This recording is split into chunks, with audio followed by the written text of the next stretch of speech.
Hey everyone, welcome into the latest edition of the Postcast, production of the Cast for Star-Tribune and Pokes Authority. I am Davis Potter, Wyoming beat writer for the Star-Tribune. I'm joined as always by our managing editor, former Wyoming beatnik, Brandon Foster. Brandon, what's up, buddy? Hey, yeah, not much. Just happy we dodged the snow. I guess that you guys apparently got down in Laramie. So, it's funny. Oh, sorry. I was just saying I'm ready for warm weather. I know it's Wyoming, so that's a stupid thing to ask for in April, but nonetheless. Yeah. Well, I was going to say that, it's funny, people always talk about you can experience all 4 seasons in Wyoming in like a span of days. So, over the weekend, I think late last week, maybe there was a day where it was like 75 degrees here. And now I woke up this Wednesday morning, basically snowed in. So, yeah, Wyoming for you. Always fun. Yeah, I got suckered by the 70-degree weather. I was just like, all right, we're through it, and I should know better at this point, but it gets me every time. All right, so Brandon, some pretty big news on the Wyoming basketball front this week. Marcus Williams has entered the transfer portal, and certainly doesn't sound like returning to Wyoming is much of an option at this point.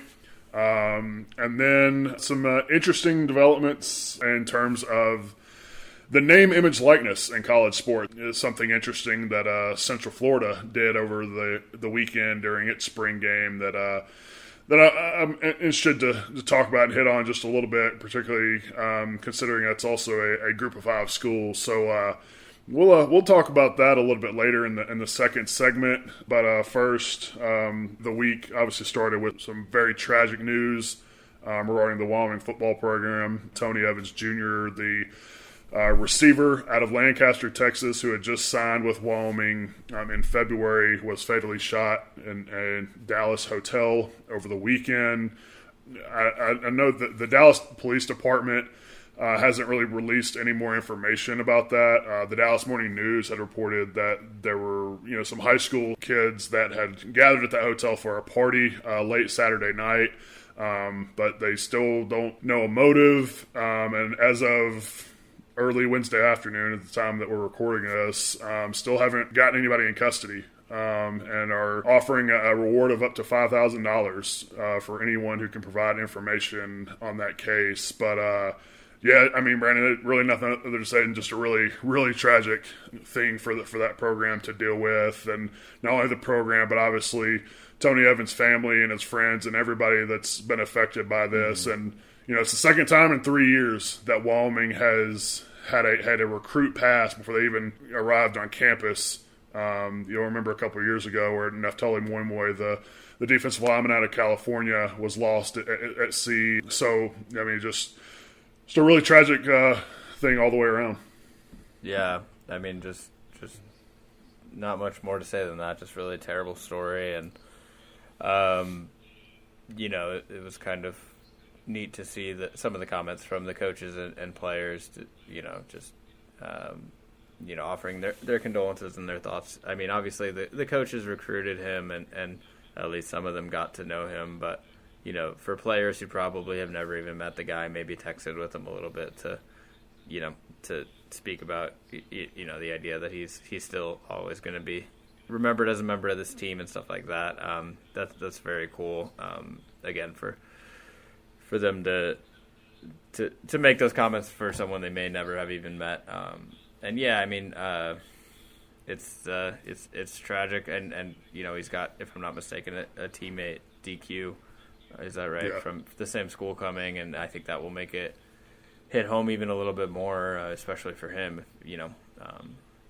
A player from that same high school is on the Wyoming team and kind of carrying that memory. So, yeah, I mean, just an awful story, and I thought the school did a really nice job recognizing Moimoy, like you mentioned a couple of years back at the home opener. I think they brought his family out and everything like that, and I believe he had written that a couple coaches will go down to attend Evans's funeral. So, just really tough, and I mean, not sure how much more to say than that. Yeah, and you can catch all our coverage on this, obviously, at trib.com and pokesauthority.com.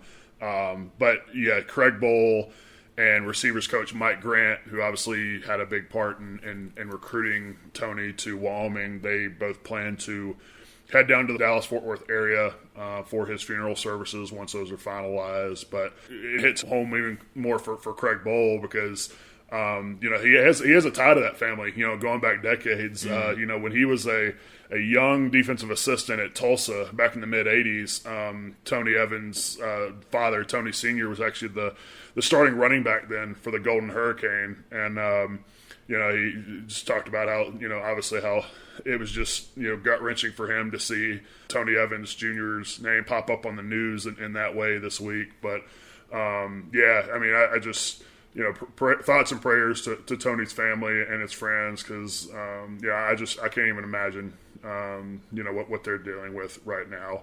But Brandon, let's transition into the basketball and the big story there. Marcus Williams is in the transfer portal, was the unanimous Mountain West Freshman of the Year, Wyoming's leading scorer, second on the team in assists. Did a little bit of everything as the floor general for them. And I know it maybe seems sort of weird, considering the fact that he was committed and signed to Northern Colorado originally when Jeff Linder was there and ended up following him to Wyoming once Jeff got the UW job. And look, I texted back and forth with a source that's with direct information about this situation last night once the news sort of broke. And I can tell you that everybody inside that program was surprised to some extent, but I don't think they were completely shocked. And the reason for that is the transfer portal right now, and more specifically the one-time transfer waiver that is going to be adopted by the NCAA at some point. It could happen as soon as this week. I've seen reports that that's the expectation because the NCAA is meeting actually Wednesday and Thursday this week. So, but by the time people listen to this, it may be a done deal in terms of the one-time transfer rule, which is going to allow players transferring from one four-year school to the next to be immediately eligible at their next school one time in their career. They can transfer once. Or I should say that they can make that transfer one time and be immediately eligible during their collegiate career, which usually, the normal rules are, if you're transferring from one D1 school to the next, you usually have to sit out a year to fulfill those transfer obligations and be eligible at your new school. So the bad thing, or I guess the unfortunate thing for the group of five schools in this situation is they're the ones that are going to be most affected by this. It's going to hurt them more than it's going to help them, and you're seeing that particularly.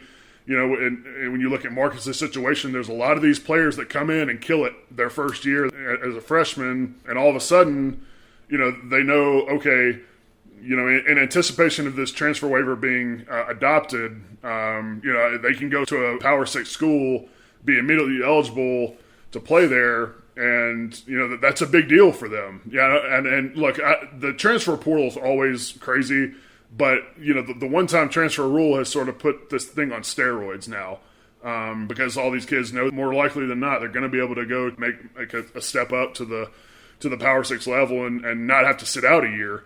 But I don't think you would see necessarily as many kids transferring because these kids want to play more than anything. So, I think if they were transferring up a level, so to speak, and they knew they had to sit out a year, then I think they might be a little more hesitant to do it because, you're not going to get on the court in that situation for another 2 years. But, with this, I mean, it's basically free agency in college sports is what it is. And like I said, it obviously hurts the mid-major schools more because rarely are you going to see the kids from the Power 6 level transferred down to the mid-major level. Now, there's a few cases here and there. I just saw where there was a player at Cal who just transferred to San Diego State. So technically that's going from high major to mid-major, but San Diego State's it's hard to, I guess by definition, since they're in the Mountain West, they're a mid-major program. But, that's San Diego State's sort of a national brand at this point, so it's hard to really call them a mid-major, but often you're not going to see that. So, I mean, rarely you're going to have guys go from high major to mid-major. If kids are transferring from the high major programs, it's usually to another high major because they want more playing time, or see a better opportunity somewhere. But, specifically in this instance, yeah, it's not shocking because, he comes in, he kills it 1 year at Wyoming, and now he doesn't have to sit out. Or at least that's the way it's looking, in anticipation of this transfer rule again being passed at some point. You have a lot of mid-major kids who come in and blow it up their first year, and now we're going to go look to sort of maximize their opportunity, strike while the iron's hot, and take the step up to the high major level. Yeah. I mean, obviously it's a kind of a punch in the gut, just from sort of the fan perspective, or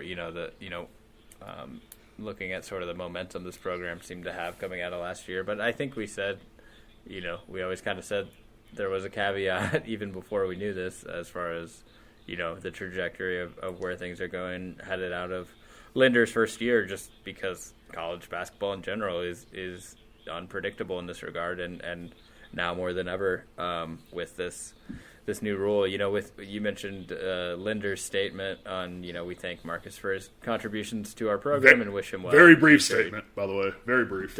Doesn't sound like there's much of a chance of him testing the waters and coming back. That makes me wonder if he has something kind of lined up already or something, in mind where he knows he'll be going. Because otherwise, you would think UW would probably want to keep that door open. I mean, I guess different coaches might have different philosophies on a kid entering the transfer portal and wanting to come back. But with the freshman of the year, you'd have to think you might be willing to overlook that. I mean, it's tough. I think we tend to give players a lot more flack for making these moves than we do if a coach moves, right? They never seem to get the same sort of blowback if they take a different job, especially if it's a quote unquote bigger job. We'll see where he lands, but there's just so many kind of behind the scenes factors in these things as far as maybe he was homesick. He's from Texas. We'll see where he winds up, but we've discussed already there are some recruiting disadvantages that Wyoming faces, and I think that does play a role not just in recruiting but in keeping kids as well. And I think it's something every college basketball coach, especially at this level, deals with, and it might be a thing that's hard to really evaluate. How well a coach is.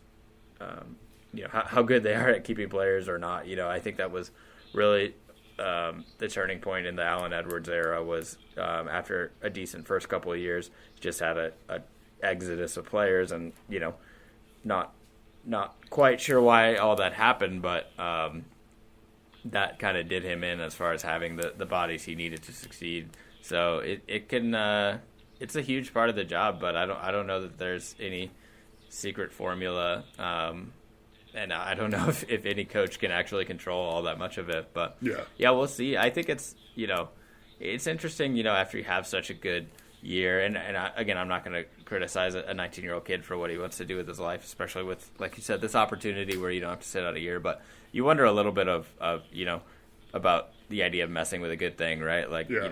He has a great year and clearly is getting recognition and is putting up a lot of impressive stats. And I think, if he's ultimately a kid who wants to play at the next level, that Wyoming is a place you can do that from, even if it's not a huge market or, it's not going to be on ESPN every day.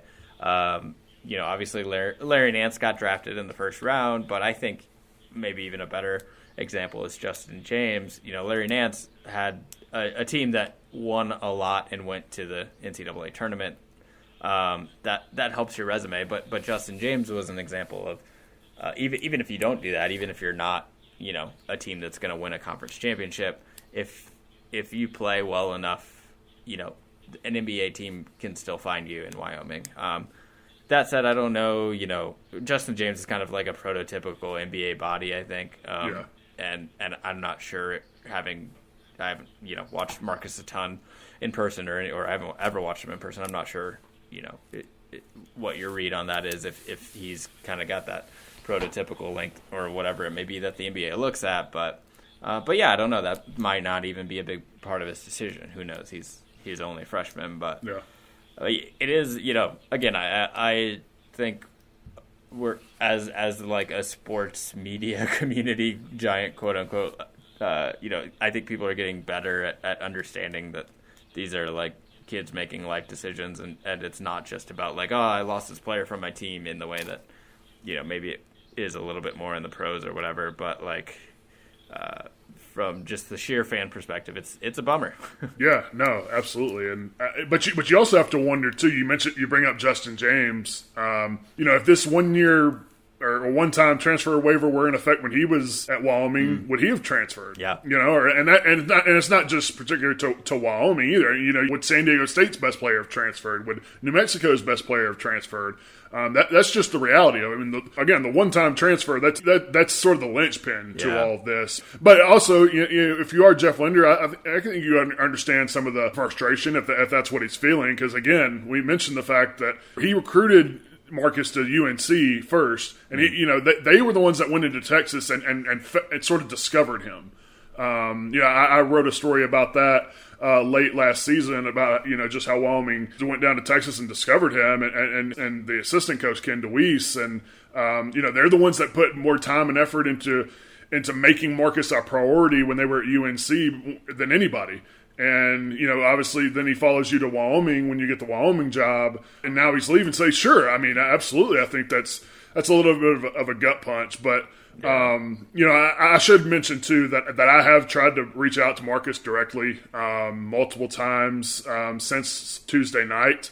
Haven't heard back from him, and I don't think I will. I don't know if you'll hear him comment about this at all this offseason, or maybe not even until he lands at his next school, because, I think he knows there's, a large portion of the Wyoming fan base is not handling this well right now. So, I think he's probably just going to avoid reporters right now and sort of let this thing die down.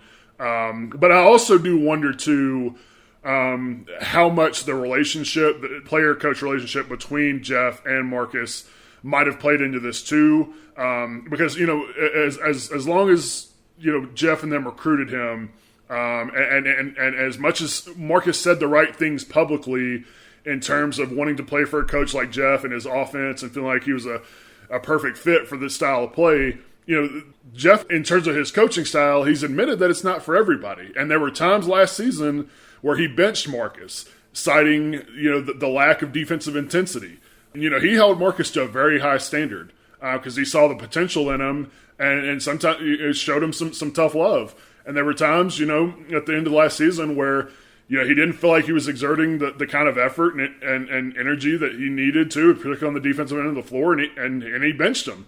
I wonder maybe if some of that played into it. Again, not talking to Marcus directly since he's made this decision, I don't really know what the main thinking is behind this decision. I still think it has a lot more to do with the one-time transfer waiver going into effect. But I do wonder if that's maybe something that played into his decision as well. Yeah, and I think a lot of this, is easier to assess when we see where he went, right? Like if he makes a fairly lateral move, then I'm a little more inclined to think that latter point you made is a big part of it, right?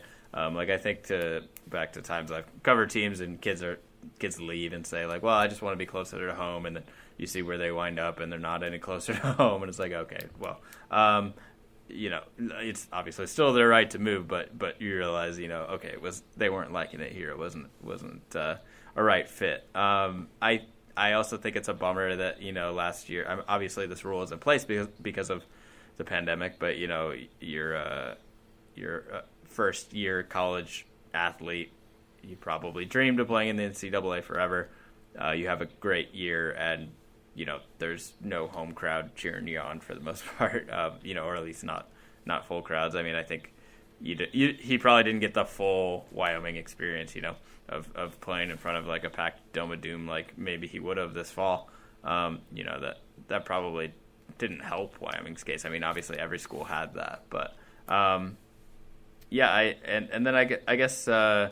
If I'm understanding right, what you said, this rule is still going to be in play for a couple more years for players who haven't used it yet. Is that right? Each athlete has the right to do it once in their career. Right. Is that what you were saying? Correct, yes. As soon as this goes into effect, any player that has not already transferred will have the option to transfer once without having to sit out a year during their college career. So okay, and that's not even a COVID thing. It's permanent. Yeah, yes, it's okay. It's permanent. Gotcha. Yeah, and I'm not really sure what the NCAA's motivation was behind it. Well, I think some of it is because so many transfers were happening anyway, and so they were having to go through the waiver process and approving that because there were I think there were so many kids, based on this situation or that situation or whatever their motive was to transfer. A lot of kids were asking for a waiver anyway to be waivers, to be immediately eligible, and I think they were just flooded with those. I don't have any direct information on that. That's sort of just speculation on my part, and just the way the transfer portal has been trending, the last handful of years. But I think that has something to do with it. But if you're Wyoming now, I think you might worry now. Hey, does Graham Ike, explore this? Does a guy like Xavier Dussel? I mean, so many of these freshmen that had really good years for them. You got to wonder at this point, is Marcus Williams going to be the only one? I haven't heard anything about anybody else looking to transfer, or particularly the freshmen, but I had not heard a peep about Marcus Williams entering the transfer portal until the news broke Tuesday night. So, who knows? And I think, it may be an ironic thing that if you're a Wyoming fan, you hated not having Graham Ike the first half of last season, given how well he performed, in the 10, 11 games they did play. But ultimately, that might be a blessing in disguise. Only playing a handful of games, that's a really small sample size. So, I don't know if he sort of has the tape or the sample size at this point that for other bigger schools, at least at this point, to come calling. And then, Xavier Dussel, you could argue that he was certainly, their best shooter by the end of the year. But I think he only entered the starting lineup, I think, the last 11 or 12 games of the season. So, that may actually end up working in Wyoming's favor, at least for this year. But yeah, it's going to be a lot of coming and going in the future in terms of the college basketball rosters and the fluidity with those. Mm-hmm. Yeah, and I wonder if if we'll see them take advantage of this on the opposite end, right? Of kids from even smaller schools, I don't know, wanting to play in the Mountain West, if they'll bring in more people because of this or to fill those holes. I don't know.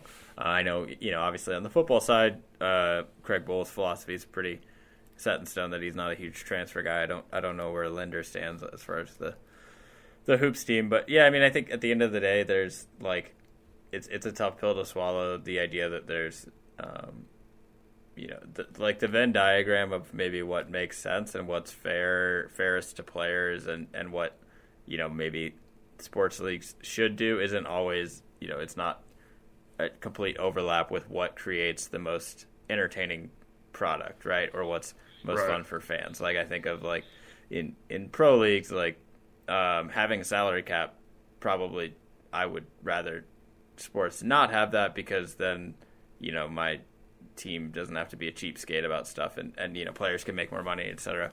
But it does make more teams competitive, and it probably makes for a more entertaining product. Those aren't always the same things, if that makes sense. What maybe leagues should do to treat their players best, and obviously there's an entirely other dynamic to that in college sports. That doesn't always overlap with what's the most fun or what's the most enjoyable, especially if you're not at the top of the food chain as far as the conference you play in. And I think the big fear forever as far as these kinds of rules or paying players is that the smaller programs would turn into minor league teams, basically, like feeder programs. And this is kind of the case study of, the worst fear of that, I think, is you find a hidden gem for your school. He has a breakout year, and you don't get to see him play one more game in your uniform. So I certainly understand the frustration, but I think there's a decent chance that this is just going to be more and more of kind of what smaller programs have to deal with. Yeah, and asking about Jeff and his philosophy on transfers, he's not huge on them. He said that, but if it's the right fit, he doesn't ever rule it out. And actually, they have a Power 6 transfer of their own, and Brandon Wenzel, who joined the program during the season last year after signing up with Utah at a high school. Now, he was the guy, I think he only played like 2 or 3 games for the Utes before transferring. So he wasn't obviously a significant contributor for Utah last season. And, is one of these guys that obviously every other program's wanted, just in terms of his production in college, because there hasn't hardly been any for him. So I'm not sure maybe if there's a tie with Jeff to get Brendan to transfer to Wyoming, but I do think he's going to be a guy that's going to be a significant contributor for Wyoming moving forward. But Wyoming now has to – I don't know if they have a true point guard on the roster right now. I think they may go out there and get active in the transfer portal and bring in a point guard. Because, Xavier Dussel maybe could play the point, but I think he really excels as a 2. I mean, that's what they brought him in to do is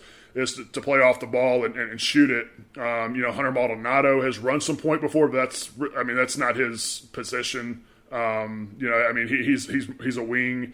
So I think you're going to see them be active in the transfer portal or either maybe sign a prep or a high school player late in the process, because they've now got with Quan Marble also transferring. They've got a few more scholarships that they can play with, so I would expect them to fill most, if not all, of those that they have left. Brandon, we can go ahead and take a break there, and then when we come back on the other side, we'll discuss some personal branding and what Central Florida did at its spring game over the weekend.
Welcome back into the postcast, and now, Brandon, I just wanted to hit on something that I thought was interesting that I saw over the weekend, and that was Central Florida puts the Twitter handles of its players on the back of its jerseys for their spring game.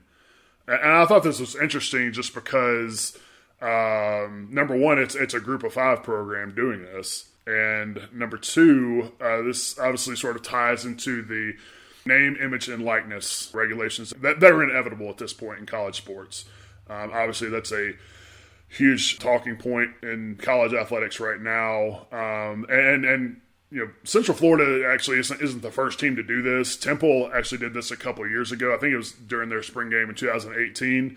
Elected to put the Twitter handles of their players on the back of their jersey instead of their last names. But yeah, just maybe your thoughts on that.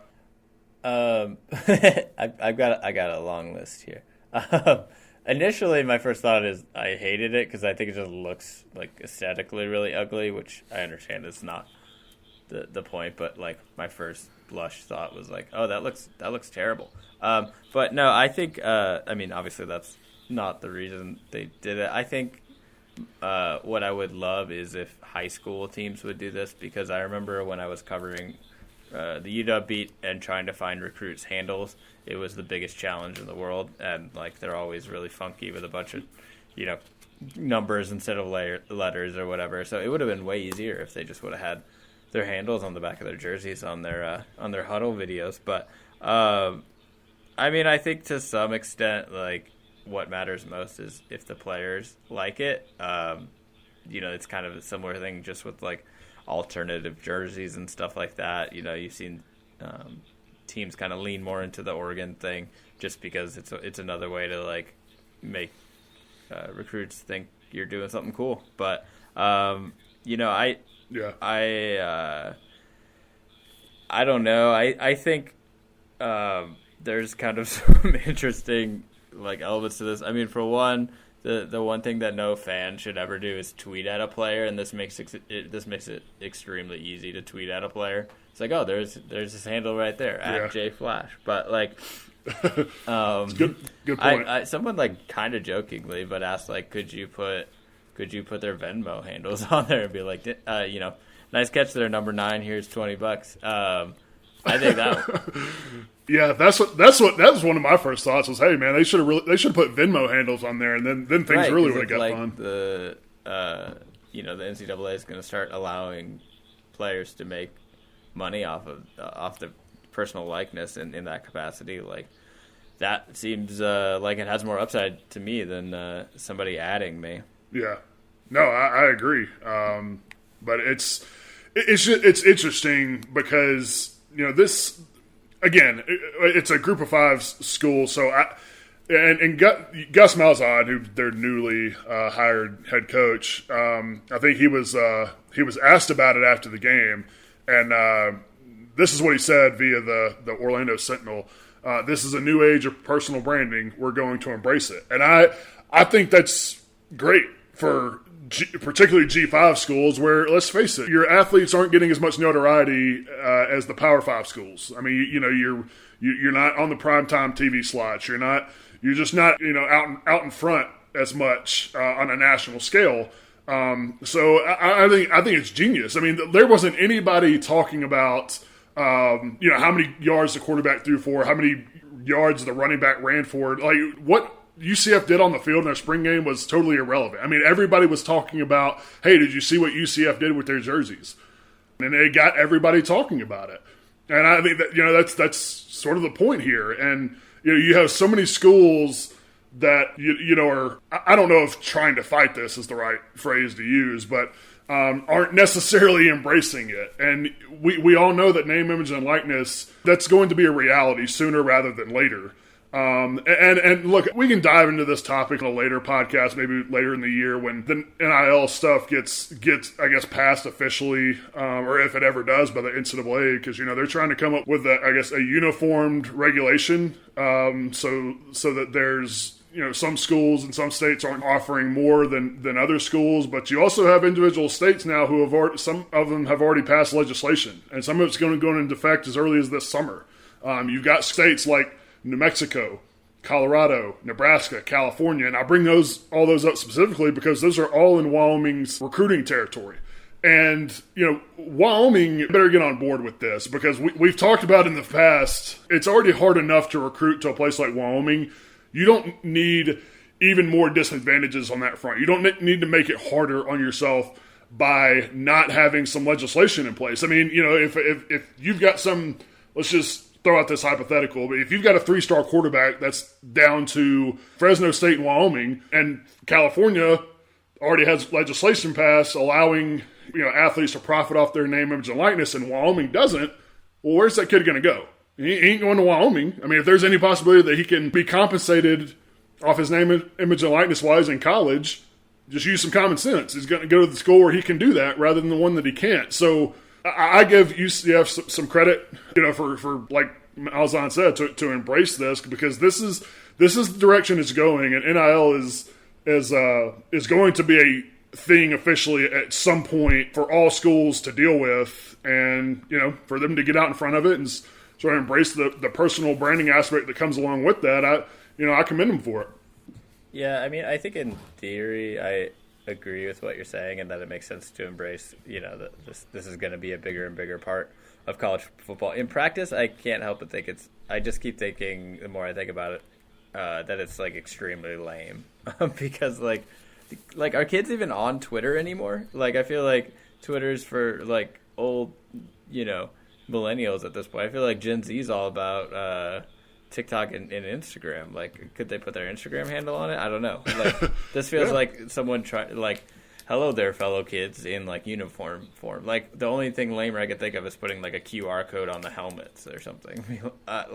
But I also think there's some like practical logistical things this could bring up that seem like way more work than it's worth. Like, do you really want everyone going to all these kids' Twitter accounts? I mean, like, are they going to start monitoring kids' tweets for like, is the content appropriate? Like, what if a kid has a swear word or something or not a swear, but like, what if a kid's handle isn't entirely appropriate, or for what they would want on a jersey? Like, I don't think schools up to this point really have done much to monitor kids' tweets and stuff like that. I think probably to some extent, if a kid tweeted something insane, they would say like, hey, delete that. But like, they are probably tweeting stuff that schools wouldn't tweet themselves or wouldn't necessarily want affiliated with their programs. And this also brings in, like, these kids are like 18 through young 20s, but like they've probably had Twitter since they were in like middle school at this point. It's been around for a long time.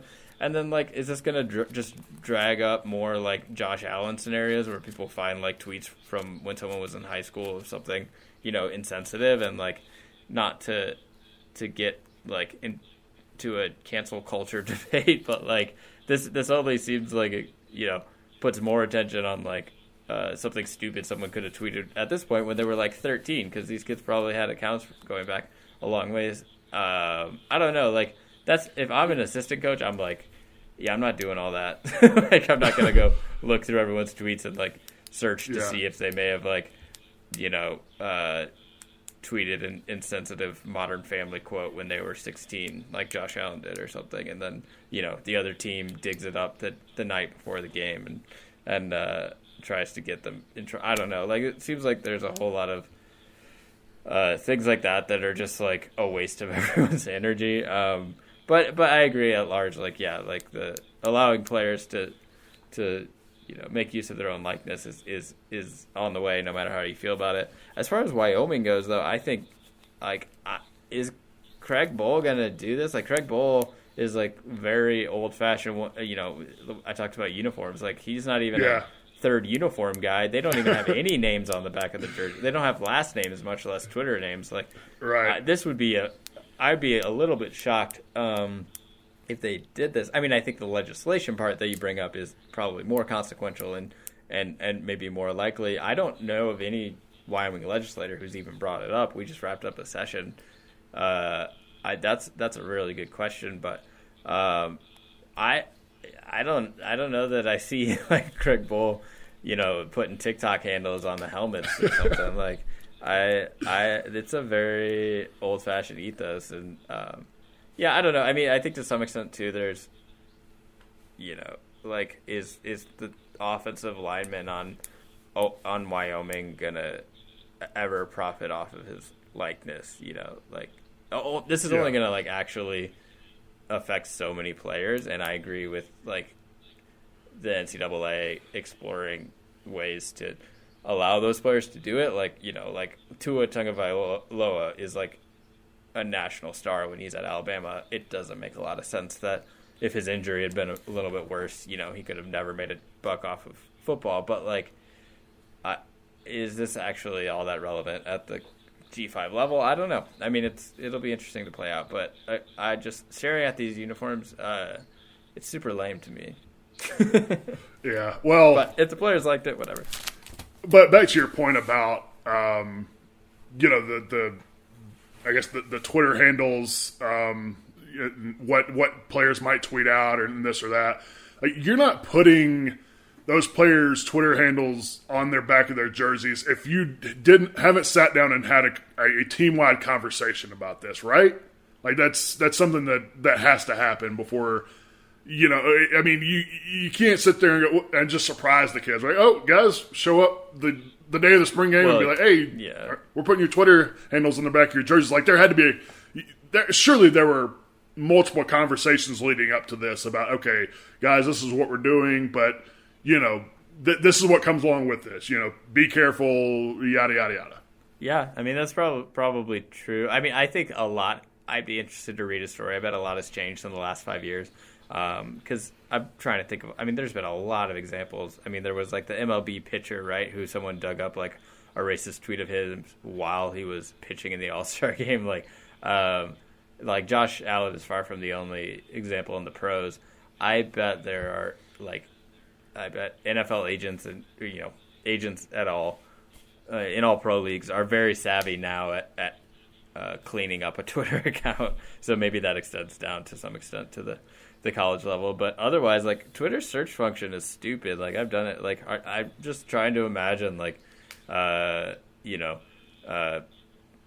Craig Bull sitting down with Wyoming players and they're like, okay, so go to twitter.com and type FROM : no space, then your handle, and then type every slur you can think of. Like, I don't know, man. I can't see, like, every team. Like, UCF probably has a giant staff. It's a very well-funded school. I can't see every... UCF's actually one of the bigger schools in the country. It's huge. People don't think people realize that. No, it's so big. Yeah, I can't imagine. I mean, it is in Orlando, so... Yeah, like... I don't know. I mean, like, Craig Bull doesn't even tweet himself. Like, I think the last time he tweeted was, like, before I got on the beat, besides retweets. Right. Yeah. Yeah, no, I mean, it's interesting, but I think that the Twitter handle thing is, like, that's not necessarily the emphasis here. Like, that's just more of hey, we're embracing the personal brand, because ultimately that's how these kids are going to make money off third parties, right? Whether it be ads for car dealerships, TV commercials, holding a camp, whatever. I think that's just more of UCF and even Temple, like I mentioned a couple years ago, just sort of emphasizing the point that, hey, we're embracing this.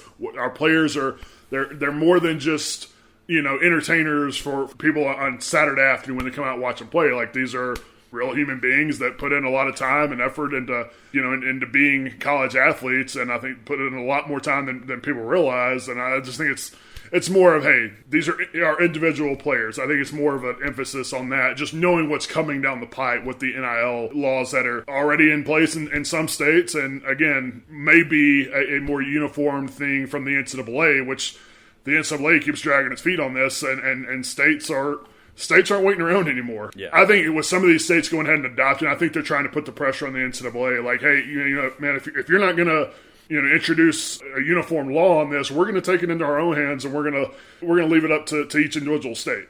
So yeah, I think when you said the handle is not the end, it's not the end game. The end game here. Yeah. Like, I think that's a very good point, because, like, NFL players don't have their handles on their jerseys, but they're able to make money off their license. But last thing I want to say is I don't want to sound like I'm on like the wrong side of history here. I 100% think that players should get to do this, if only because of the most cringeworthy thing that I've ever read, which is that I think last month Michigan State announced that its basketball team, unless this was like a half month early April Fool's joke, like, Michigan State's basketball team is now officially going to be known as the MSU Spartans, presented by Rocket Mortgage. Yeah. Which someone throw me off of a bridge. Like, no.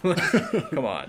Yeah. That's a, like, bad SNL skit or something. Like, that's if a team can do something that horrible and stupid and terrible, I mean, that's, like, worse than the Los Angeles Angels of Anaheim. Like, if teams can do that, then players, like, put your social security number on your socks. I don't even care. Yeah. No, I think Michigan State came out later after that and said, we're not going to be officially known as Michigan State basketball presented by Rocket Mortgage, but they have partnered with them. So, I mean, look, this is a whole other conversation for another day. I mean, we can spend hours on this, but it's just another example of seemingly everybody but the student athletes who go out and make the money for the schools are actually able to make money.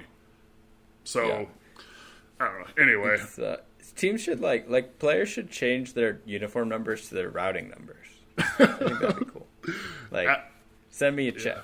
Yeah, I'm all for that, man. Venmo handles, routing numbers, bank account numbers. Let's just get wild. Or I should say, Brandon, let's just get professional with this. Which I know NCAA folks and coaches and administrators, they cringe at that, but I mean, it's real. You can't sit there and say a athletic department that makes millions and millions and sometimes hundreds of millions of dollars is involved in an amateur sport. I mean, it's crazy. Yeah, I like the idea of, when T.O. pulled out the Sharpie and signed a ball. Players scores a touchdown and, writes his Venmo handle on the ball and, holds it up to the camera. Yeah, so. It's the future. Embrace it. Yeah, embrace it. All right, Brandon, I think we can go ahead and wrap it up there. One quick football note before we get out of here. Gunnar Gentry, wide receiver, is out indefinitely with a patellar tendon injury. Craig Bull said he misplaced it or tore it or something. But either way, he's going to be out for the foreseeable future. Said there is a chance, just depending on his rehab, that he could miss the entire fall, but they're hoping to get him back at some point. So that's the big news, at least on the field this week for Wyoming football. They will have their 5th spring practice late Thursday afternoon, and then we'll have another practice on Saturday. Again, there will be a media availability after their practice on Thursday, but not following the weekend practice. But be sure to check out all of our coverage at trib.com and pokesauthority.com. You can follow us on Facebook and Twitter at Pokes Authority. You can follow me on Twitter at Davis E. Potter. Follow Brandon on Twitter at BFoster91. This podcast is on iTunes, Google Play, Spotify, and Omni. So be sure to subscribe, download it, give us that 5-star rating if you are so inclined. You can also find this podcast on our website at the Pokescast link, which is updated every time a new episode is published. Brandon, appreciate you joining me. Appreciate all of you guys for listening, and we'll talk to you again next week. Yeah, and follow us on Venmo at Pokescast $$$$$.